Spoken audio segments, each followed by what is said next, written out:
E xa temos en marcha unha das festas máis importantes do outono. Arrincou o San Froilán en Lugo, como sempre, cunha morea de actividades, preto de 200, a metade delas musicais, ca actuación de varios artistas recoñecidos xa hoxe e agardando que o tempo acompañe. Se non, nas casetas seguro que tamén se está moi ben, non, Xoel Rodríguez?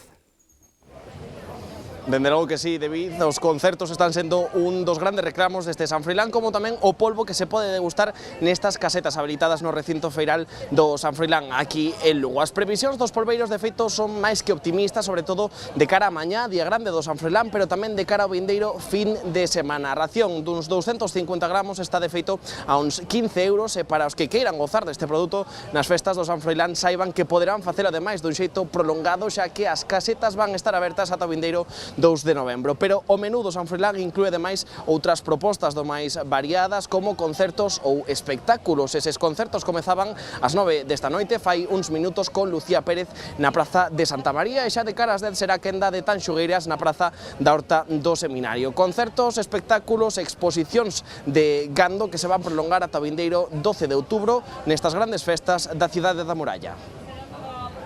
Lugo emprendeu as súas festas máis importantes, as do San Froilán, declaradas de interese turístico nacional e consideradas as festas do outono galego por excelencia. Vimos todos os anos. Vimos de Forcarei en Pontevedra. Somos de Lugo, pero vivimos en Coruña e vimos todos os anos a pasar aquí o San Froilán. Nós somos de Taboada. Entendo que non é a primeira vez que iso San Froilán. No, xa levamos unhas 50 ou así. Son 9 días con alicientes para todas as idades en que priman a música e o bo xantar. A ver os concertos todos que hai e tal, empeza a 9, ás 10 outro, ás 11 o de daqui da Ría. Me gustan los conciertos porque es una canción de las que cantan. Viñamos comer e andamos aquí cos rapaces nas cacharradas estas. Dar unha volta por aí, fomos comer. Esta fin de semana o San Froilán suma ademais unha nova edición da mostra agrogandeira a rural que achega ao público máis de 60 cabezas de gando, boa parte delas razas autóctonas. Razas autóctonas ameazadas, non? Que teñen censos moi baixiños e, polo tanto, están dentro dun plan de recuperación da raza.